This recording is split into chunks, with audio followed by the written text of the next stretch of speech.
Commander Marcus Thorne, a tall and imposing figure, stood ramrod straight in Admiral Sterling's spacious office aboard the UGF Indomitable Star. His face was carefully composed, a mask of calm despite the utterly bizarre mission he had just been assigned. "Sir," he began, a hint of incredulity creeping into his tone, "with all due respect, I'm a seasoned tactical expert, not a glorified babysitter." Admiral Sterling, a man whose features bore the lines of countless battles, remained stone-faced as he observed the holographic display position between them. The image showcased a captivating female form, her long, shimmering platinum hair cascading like a waterfall, and skin that seemed to emanate its own radiant luminescence. "Princess Lyra Vela of the Sealam Imperium is not just any dignitary, Commander," the Admiral declared. "She represents the very cornerstone of our fragile peace negotiations. If any misfortune befalls her while she is under our care," he paused, the weight of his words heavy in the recycled air, "the consequences would be catastrophic." Marcus's jaw clenched tightly. "I fully grasp the diplomatic implications, sir," he responded, his voice measured. "But I find it hard to believe that I'm the most qualified individual for this task." Sterling's dark eyes bored into Marcus's. "Your exceptional combat record against the KRYLL insurrection was very impressive to certain parties," he stated. "Her safety is now your top priority until we reach Sealam space." "Dismissed." Marcus gave a crisp salute and swiftly departed the office. His heavy boots reverberated against the metallic deck plates. The mission felt wrong. He was a warrior, not a mere bodyguard for an alien princess who probably thought of humans as nothing more than uncivilized brutes. The entrance to the diplomatic quarters loomed before him, its polished surfaces a glaring contrast to the functional military corridors. 2 Sealam guards stood sentinel on either side of the doorway, their ornate armor gleaming like polished silver. They surveyed Marcus with a barely concealed air of disdain as he approached. "Commander Thorne, reporting to meet Princess Vela," he announced, displaying his credentials. The taller of the 2 guards curled his lip in disgust. "The princess is preparing herself. You will wait." Marcus stood his ground, arms folded across his chest. If they wanted to play status games, he could be just as stubborn. His patience was rewarded 15 minutes later when the doors slid open with a gentle hiss. Princess Lyra Vela emerged like a celestial body, her platinum hair arranged in intricate braids and her skin pulsed with subtle, mesmerizing patterns of light. Her ceremonial robes of flowing white and silver made her look more like a divine being than a mortal. She was also glaring directly at him. "So this is my new handler," her voice, melodious yet sharp, dripped with disdain. "How quaint. Tell me, Commander, do you actually know how to use that primitive weapon you're carrying, or is it merely decorative?" Marcus's hand had not moved anywhere near his sidearm. The fact that she'd noticed it at all spoke volumes about her own keen tactical awareness. "I'm sufficiently proficient, Your Highness," he replied, his tone utterly professional. "Though, I hope we won't have to put that to the test during your stay." "Indeed," she said, gliding past him with effortless grace. Her guards fell in line behind her. "Well then, you'll need to familiarize yourself with my schedule if you intend to be my shadow for this tiresome journey." Marcus stepped in beside her, noticing how she subtly shifted her position to maintain distance. "Your safety is my primary concern, Your Highness. I will attempt to be as unobtrusive as possible while ensuring it." How thoughtful, her skin flickered with what he took to be amusement. "Tell me, Commander, do all humans practice stating the obvious, or is it a special talent of yours?" Before Marcus could respond, the ship's emergency sirens blared to life. The deck beneath them shuddered violently, throwing the princess off balance. Marcus's combat instincts kicked in. He caught her before she could fall, his arm wrapping around her waist, while his other hand already had his weapon drawn. Her skin flashed a brilliant white with the contact. "Unhand me this instant," she hissed, but another explosion rocked the ship before she could pull away. "We're under attack," Marcus said, scanning the corridor for threats as emergency lighting bathed the area in red. "Your Highness, we need to move now." The princess's guards had already drawn their energy weapons, taking up defensive positions, but Marcus's focus was on the maintenance access panel that had just opened behind them, revealing a dark figure holding a metallic object. "Down!" Marcus yelled, tackling Lyra as a blast of energy seared through the space where she had been standing. He rolled them behind a support column, positioning his body between her and the attacker. "How dare you dash," she began, but her words were cut off as return fire from her guards filled the corridor with blinding light. The assassin retreated into the access tunnel, leaving only scorched bulkheads and the lingering scent of ozone. Marcus helped Lyra to her feet, noting how her skin had shifted to a pale agitated purple. "Your quarters aren't secure," he stated. "We need a defensible position until we ascertain the extent of the breach." "And I suppose you have a place in mind." She straightened her robes with sharp, angry movements. "My quarters. Single entrance, reinforced walls, and I know every square centimeter of the space." He met her incredulous gaze. "Unless you prefer to test your chances with more assassins." Lyra's skin pulsed with indignation. "Your quarters? I suppose next you'll suggest we share your bed as well." "Actually," Marcus started, but another explosion cut him off, buckling the deck plates beneath them. "Fine," she snapped, her hair whipping around her face as she spun to face him. "Lead the way, Commander, but if you try anything inappropriate, I'll have you ejected into space." Marcus fought back a smirk as he guided them through the emergency corridors, his weapon at the ready. "I assure you, Your Highness, my intentions are purely professional." "They better be," she muttered, then stumbled as another explosion rocked the ship. Her hand brushed his arm for balance, and her skin flickered with what he guessed was embarrassment. They reached his quarters in record time. Marcus conducted a quick sweep before ushering her inside. The space was small, but meticulously organized, a soldier's quarters through and through. His narrow bed was made with military precision, and a few personal items sat on his desk, a worn copy of The Art of War, a holographic chess set, and a metal case. Lyra took one look at the single bed and arched a silvery eyebrow. "Well, Commander, where exactly do you propose to sleep?" "I'll take the floor, of course," Marcus began, checking the room's security systems. "I've slept in far worse conditions." "How noble," her tone dripped with sarcasm, but he caught her studying his profile with something that might have been interest. "Do all humans make such dramatic sacrifices, or are you attempting to impress me?" Marcus finished his security check before turning to face her. "Neither, Your Highness, it's simply the proper thing to do." "Proper?" she laughed, the sound like crystal chimes. "A human lecturing me about propriety? How delightfully absurd. Would you prefer I take the bed and leave you to the floor?" He couldn't resist the jab. Her skin rippled with patterns he couldn't quite interpret. "You know, Commander, you're rather bold for a primitive species. And you're rather quick to judge for someone who's never spent time with humans before." She moved closer, her bioluminescence casting shifting shadows across his face. "Perhaps I'm judging you perfectly well. You humans are all the same, driven by base instincts." The ship's communication system crackled to life with Admiral Sterling's voice. "All hands, security breach in sectors 7 to 12, multiple hostile targets identified." "This is not a drill." "Repeat, this is not a drill." Marcus moved to the door, checking the corridor through the security feed. "Looks like we'll have to continue this fascinating cultural discussion later, Your Highness." "Don't think I didn't notice you changing the subject," she said, but her attention was focused on the security feeds as well. "Those attack patterns, they're familiar." "Familiar? How?" She hesitated, then moved beside him to study the feed more closely. Her shoulder nearly touched his, and he caught a faint scent like starlight and ozone. "These aren't random terrorists, Commander. Someone very specific wants me dead." Marcus turned to look at her, struck by how the emergency lighting made her skin shimmer like the aurora. "Care to share who that might be?" "Not particularly," she met his gaze, her alien eyes holding a challenge. "Unless you earn my trust first." "And how exactly does one earn the trust of a Sealam princess?" A small smile played at the corners of her mouth. "Survive the night without getting me killed.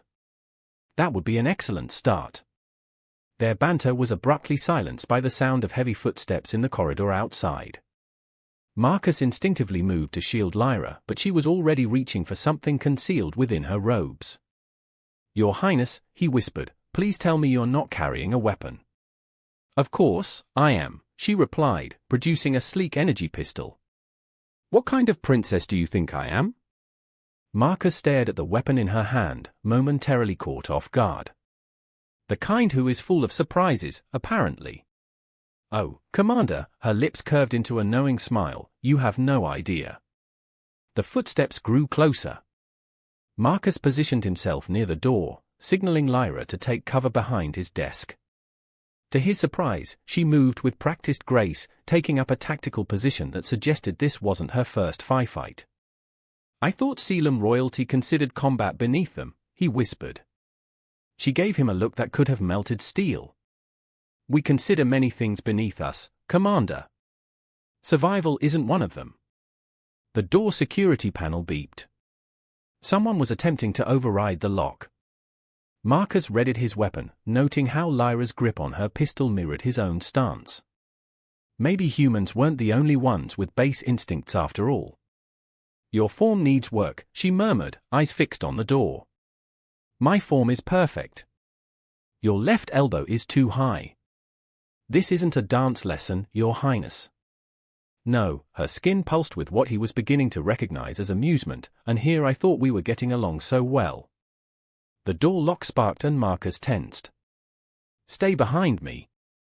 "I think not." She moved to flank the entrance. "I refuse to cower while a human plays hero. This isn't about playing hero." "No," her voice dropped lower. "Then why are you so determined to protect me, Commander?" "Pure duty." Before Marcus could answer, the door slid open.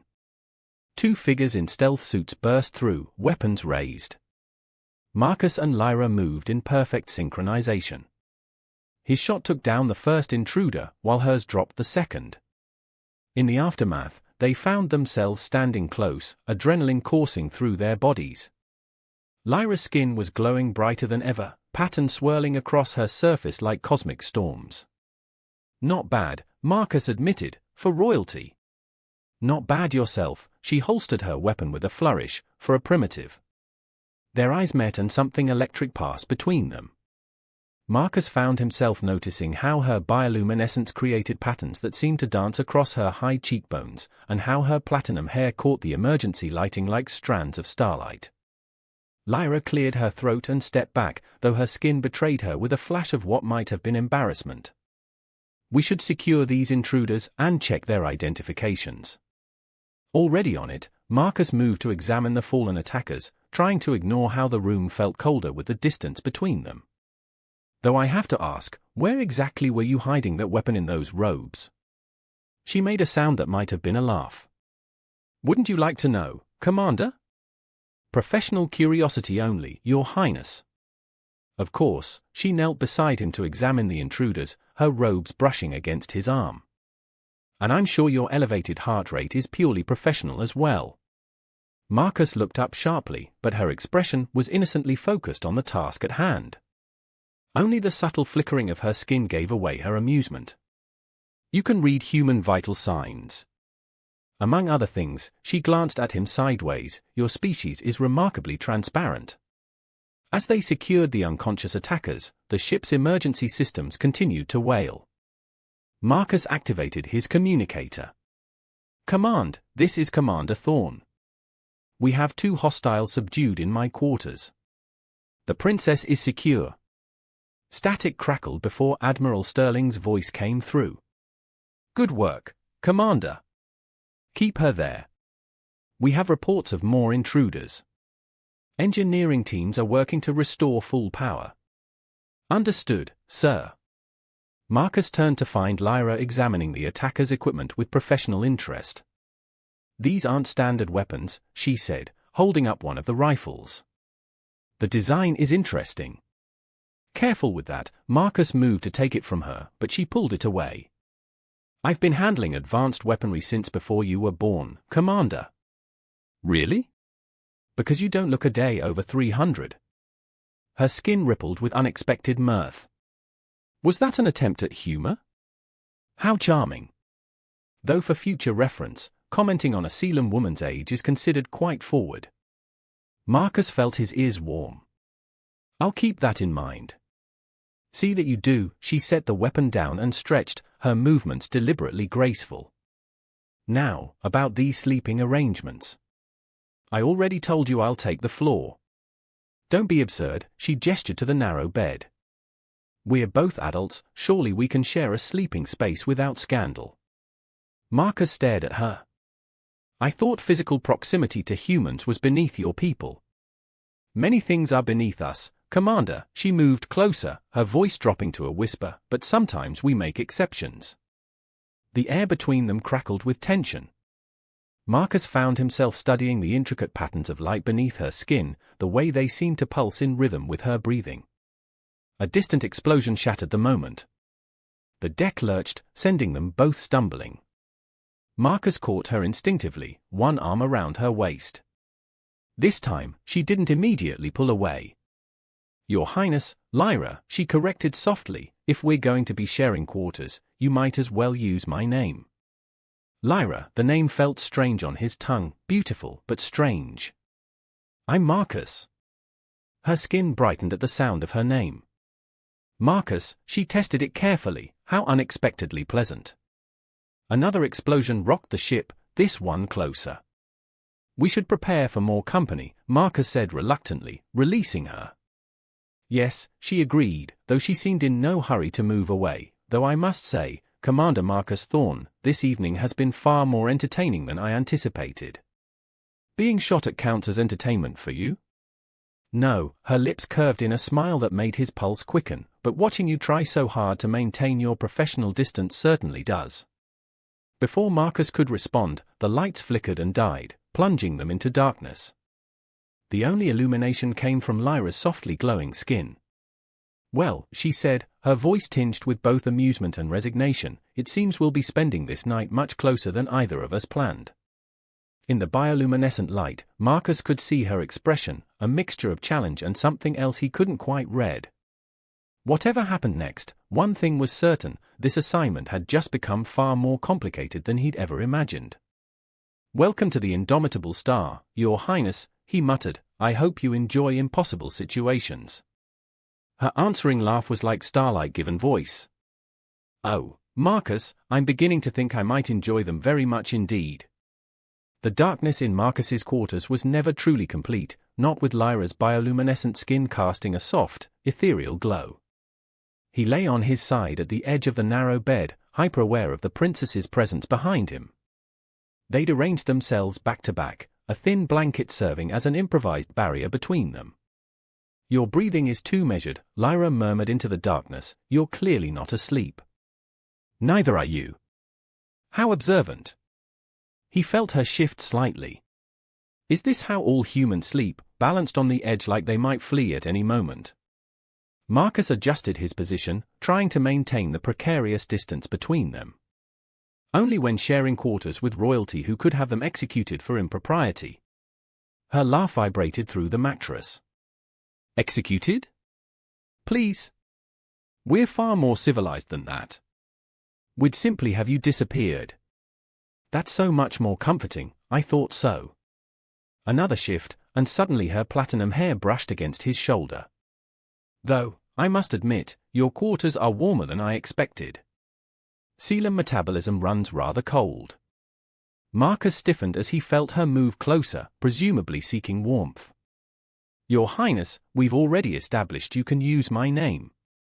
Commander, her voice held a touch of amusement, especially since we're quite literally in bed together. That's not helping the situation.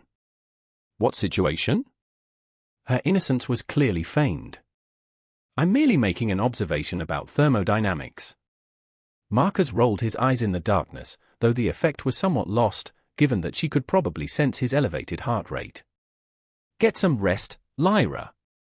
Tomorrow is likely to be just as eventful as you wish. She settled again, though she remained closer than before. Though I do wonder what? If all human soldiers are this professionally rigid, or if it's a special talent of yours. Marcus bit back a retort as her soft laughter filled the darkness. It was going to be a very long night. Morning arrived with the harsh buzz of Marcus's alarm, only to find them in a compromising position. Somehow, during the night, Lyra had turned toward him, her face pressed against his back, one arm draped over his waist. Her bioluminescence had dimmed to a soft, peaceful glow. Marcus froze, unsure how to extract himself without waking her. Before he could decide, he felt her stir. Oh, her voice was thick with sleep, then more sharply as awareness returned, oh. She jerked away so quickly she nearly fell off the bed. Marcus caught her arm reflexively, preventing her fall but bringing them face to face. This, she said, her skin pulsing with embarrassment, did not happen. What didn't happen? Marcus asked, unable to suppress a slight smile. The cuddling or the near fall? Both. Neither, her skin flickered rapidly, and I do not cuddle, Commander. Sealam nobles do not engage in such primitive contact. Of course not. You were merely conducting a thermal experiment. She narrowed her eyes. You're mocking me. I wouldn't dare. Your heart rate suggests otherwise. She extracted herself from his grip with as much dignity as she could muster. I suppose you'll be insufferably pleased with yourself all day now. Marcus swung his legs over the side of the bed, reaching for his uniform jacket. I'm just honored to have been part of your scientific research, Your Highness. A pillow hit the back of his head with surprising force. I thought violence was beneath your people, he said, turning to face her. Lyra sat cross-legged on the bed, her platinum hair charmingly disheveled. We make exceptions for particularly irritating humans. Their banter was interrupted by a knock at the door. Marcus's hand went to his weapon as he checked the security feed. Breakfast delivery, he reported. Standard security protocols. Thank goodness, Lyra said, smoothing her robes, I'm famished.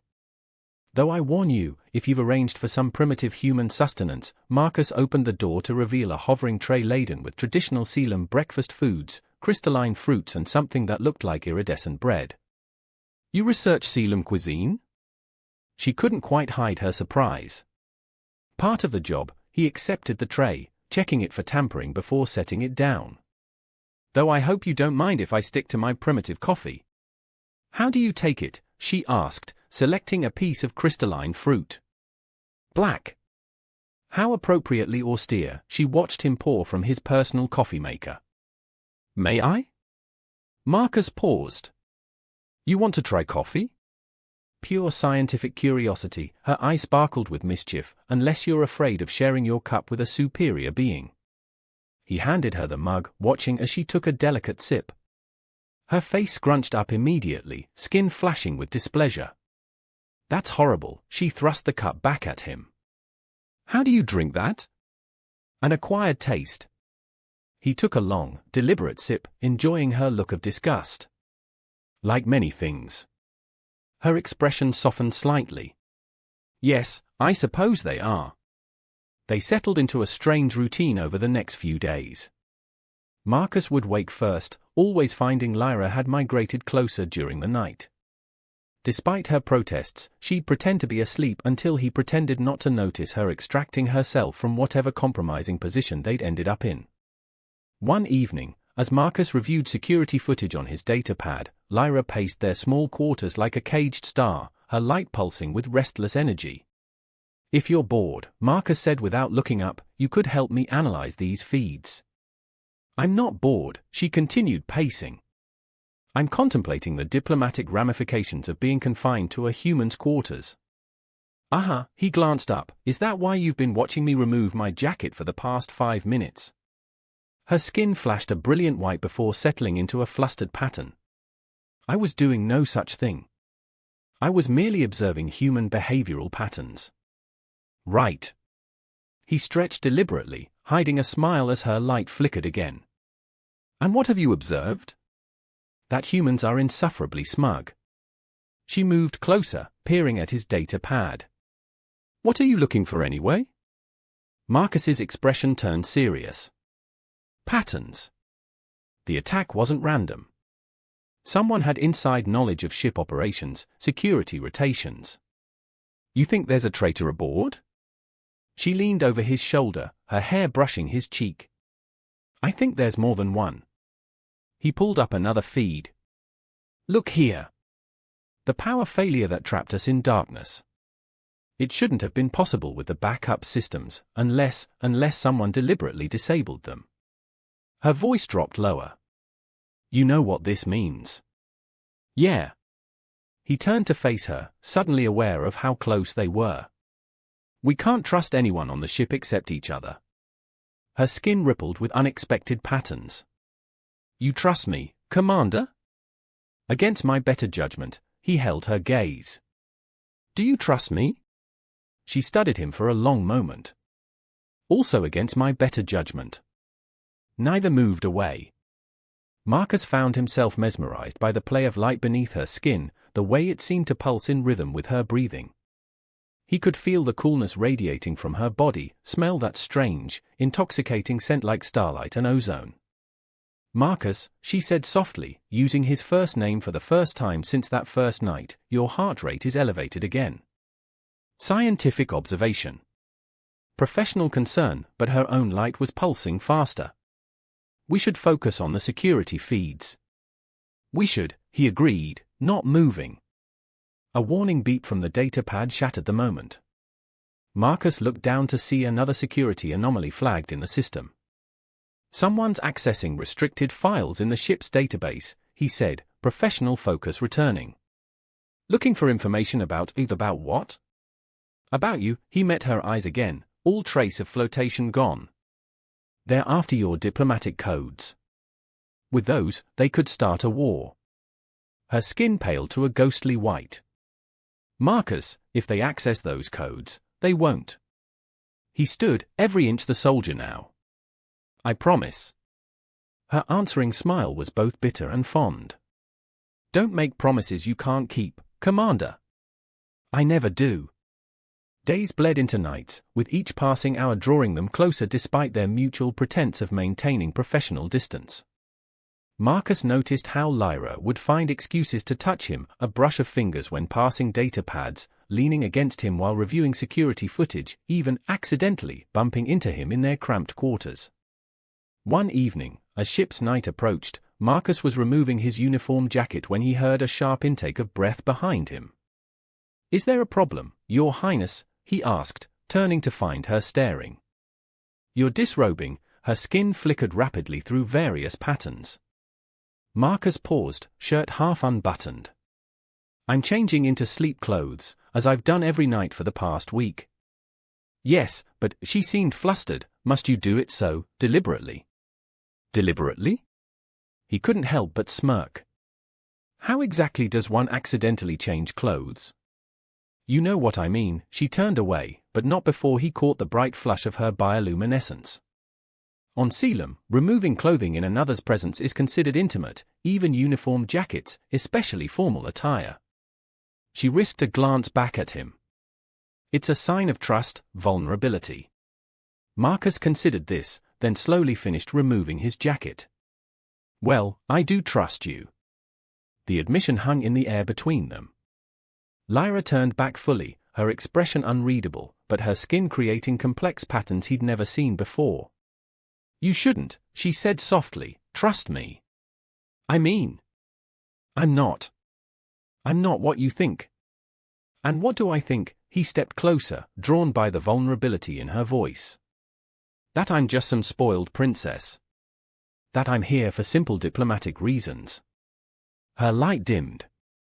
The truth is more complicated. I'm starting to realize everything about you is complicated. She laughed, but it held no humor. You have no idea.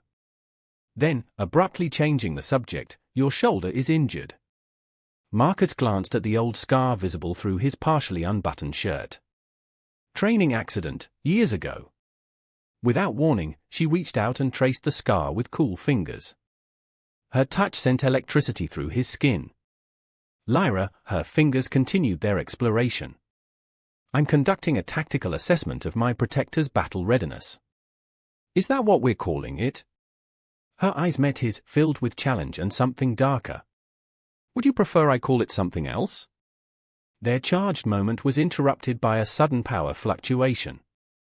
The lights flickered, and Lyra's skin flared bright enough to cast shadows. "That's not normal," Marcus said, instantly alert. "No," she agreed, her hand still resting on his shoulder.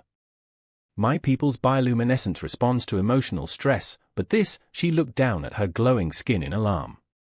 "This is different." The ship's computer chimed with an incoming message. Marcus moved to his terminal, keenly aware of Lyra following close behind. "It's encrypted," he muttered, fingers flying over the controls, but not with UGF protocols.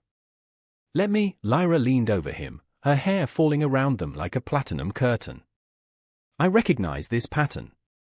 The message decoded into a series of images, surveillance photos of Lyra at various diplomatic functions, complex technical diagrams, and finally, what looked like assassination orders, written in an alien script. "These are internal Sealam codes," she whispered, her skin pulsing erratically. "Marcus, these are from my father's personal security force." "Your father?" Marcus turned to face her. "The Emperor ordered the hit on his own daughter?" "No," her light began to strobe violently. "He wouldn't. I can't." Marcus had never seen her lose control like this. Her whole body was glowing so brightly it hurt to look at her directly. Without thinking, he reached for her face, cradling it between his hands. "Hey, look at me," he said softly. "Just breathe." "Don't," but she didn't pull away. "Sealam facial touching is, only I know." He brushed his thumb across her cheek, feeling the cool silk of her skin. "I did my research, remember?" Her eyes widened. "You know that this is," her voice trailed off as his other hand slid into her hair, "the most intimate gesture in your culture." "Yeah," he smiled slightly, "consider it a tactical decision." "Tactical?" Her light began to steady, pulsing in rhythm with her heartbeat. "You were about to go supernova, I had to do something." She laughed shakily. "So, this is purely professional?" "Absolutely." He was close enough now to see the stellar pattern swirling in her eyes. "Just your dedicated protector, maintaining your safety through approved cultural interfaces." "Liar," she whispered, and kissed him. Her lips were cool and tasted like stardust. Marcus felt electricity course through every point where their skin connected, as if he were kissing lightning given form. Her light enveloped them both, turning the world white-hot and endless. When they finally broke apart, Lyra's skin was creating patterns he'd never seen before, complex, beautiful spirals that seemed to reach for him. "That," she said breathlessly, "was not in any cultural briefing." "No," Marcus rested his forehead against hers, "but I think we have bigger problems right now." She sobered immediately. "My father's security codes. If they're involved, then this goes deeper than we thought." He straightened, though he kept one hand entwined with hers. "We need to." The ship's emergency sirens began to wail, a warning. The computer announced, "Hull breach detected in sections 15 to 18. Emergency containment protocols engaged." Marcus and Lyra shared a look of understanding. Whatever was happening, whatever conspiracy they'd stumbled into, they were now in it together, ready to face impossible situations. "Ready?" he asked. Her answering smile was fierce and bright as a newborn star. "With you, always." The hull breach alarms had barely finished wailing when Marcus's security systems detected movement in the corridor. He shared a knowing look with Lyra, who was already moving into position, her advanced Sealam pistol drawn. "3 signatures," Marcus whispered, checking the sensors. "Heavy weapons." Lyra's skin pulsed with battle-ready energy. "I was getting tired of being trapped in here anyway." The door security panel sparked, the same method as before, but this time they were ready. As the first attacker breached the entrance, Marcus and Lyra moved in perfect synchronization. His conventional firearms complemented her energy weapons, creating a deadly crossfire that caught their attackers completely off guard. "Behind you!" Lyra called out, her warning followed by a blast of plasma that seared past Marcus's shoulder, taking down an assassin he hadn't even seen. Nice shot, he grunted, dispatching the last intruder with practiced efficiency. You sound surprised. She moved to his side, her light creating tactical shadows. I told you I've been trained since birth. Yeah, about that. Marcus secured the door before turning to her. Time to come clean. Who are you, really? Lyra's skin dimmed slightly. Would you believe I'm actually a military intelligence operative, undercover as a princess? No, she smiled wryly. I am the princess. I'm just a different kind of princess than most expect. Before Marcus could respond, his data pad chimed with an encrypted message. His eyes widened as he read it. Admiral Sterling is calling an emergency council meeting, he said. All senior staff and your father's representatives. Lyra's expression hardened. Perfect. That's where they'll make their move. They, the Eternal Light faction, her fingers tightened on her weapon. Extremists who believe Selim should rule the galaxy alone. They've infiltrated my father's security forces, and now they're using your diplomatic codes to spark a war. But why involve the Admiral? Marcus finished. Because, she met his eyes, he's their leader. Sterling. Marcus's jaw tightened. Of course. The assignment, the security breaches, he put us together, hoping we'd kill each other. Lyra's light pulsed with anger. A human soldier and a Selim princess, the perfect spark for interspecies conflict. Well, Marcus allowed himself a grim smile. I'd say his plan backfired spectacularly. She moved closer, her cool fingers brushing his arm. Though I admit, at first, I did consider shooting you. Only at first? You grew on me, her skin flickered with playful patterns, like a particularly stubborn fungus. Your romantic comparisons need work. And your timing needs work, she countered. We're in the middle of exposing a conspiracy and you're flirting. Says the woman who can't keep her hands off me. Lyra glanced down at where she was still touching him and quickly withdrew her hand, skin pulsing with embarrassment. I was merely checking you for injuries. Of course. He caught her hand before she could fully retreat. So, about this emergency council meeting, we'll need to spring our own trap. Her fingers interlaced with his. I have the proof of Sterling's communications with the extremists, but we'll need to get him to implicate himself publicly. Marcus studied her face. You have a plan? I always have a plan, her smile turned dangerous. How do you feel about playing bait? For you?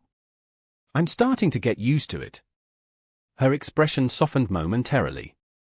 Marcus, later, he said softly, first, let's save the galaxy, then we can figure out, whatever this is. Whatever this is? Her light created complex, intimate patterns. Commander Thorne, are you suggesting there's something to figure out? Well, he pulled her closer, we have shared a bed for over a week now. Purely for tactical reasons, she murmured, not resisting. Purely tactical, he agreed, then kissed her. This time the kiss was different, less desperate than before, but somehow more dangerous. When they parted, Lyra's skin was glowing so brightly it cast rainbow refractions across the walls. That, she said breathlessly, was not part of the mission parameters. I'm known for improvising. Clearly, she straightened her robes, trying to regain her composure. Now, about that trap. The emergency council chamber was a testament to human-Selim cooperation, a blend of UGF utilitarian design and ethereal alien aesthetics.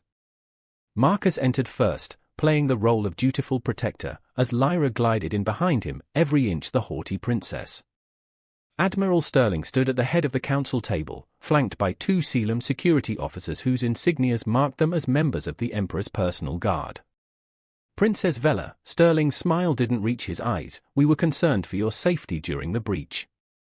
Commander Thorne handled the situation admirably. Indeed, Lyra said, her tone cold and formal, though I find the timing of these attacks interesting. Oh? Sterling's eyebrow raised. How so? They seem to coincide perfectly with the transmission of certain sensitive diplomatic codes. Marcus watched Sterling's hand twitch slightly toward his sidearm. The two Sealam guards tensed.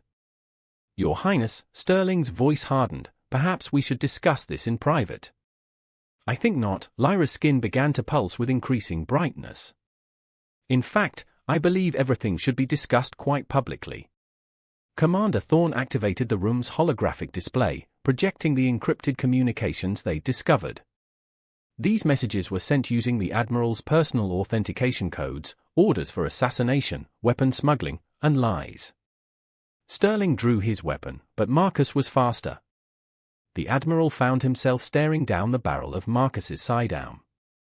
"Those guards behind you," Lyra's voice carried a hint of amusement, "they're not actually my father's men. They're my men." The supposed Sealam guards drew their weapons, pointing them at Sterling. "You see, Admiral," Lyra continued, moving to stand beside Marcus, "while you were plotting to start a war, I was running my own operation to expose the Eternal Light faction and their human collaborators." "A primitive and an alien princess," Sterling spat. "You really think anyone will believe?" "They'll believe the evidence," Marcus cut in, "and your confession, which you've just given in front of the entire UGF Security Council." He nodded toward the active communications panel. "Live feed." Sterling's face went pale.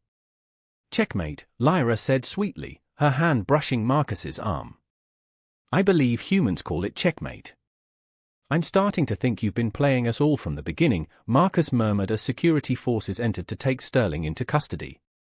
"Not all of you." Her skin created those intimate patterns he was beginning to recognize.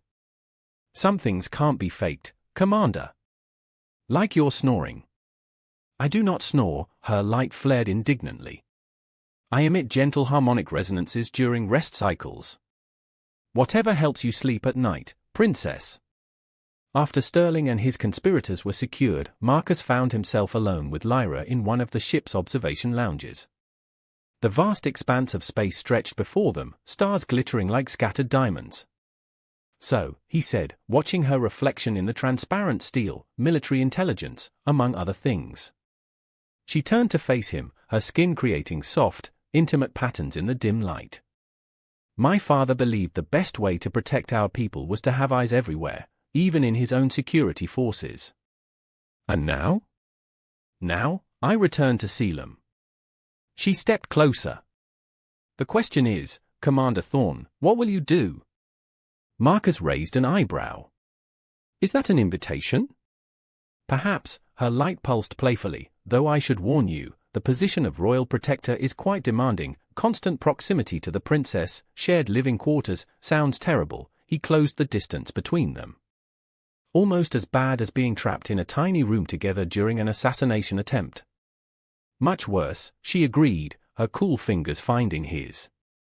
"There would be state functions, diplomatic meetings, more assassination attempts, probably." Her smile turned mischievous. "Though, I suppose having a trained human warrior at my side might be tactically advantageous." "Just tactically?" "Well," she drew him closer, her skin creating patterns he'd never seen before, "I have grown somewhat accustomed to your presence. It would be inefficient to train a new protector." "Inefficient?" he echoed, amused. "Is that what we're calling it? What would you call it instead?" Instead of answering, he kissed her. Her light flared bright enough to illuminate the entire lounge, casting prismatic patterns across the stars.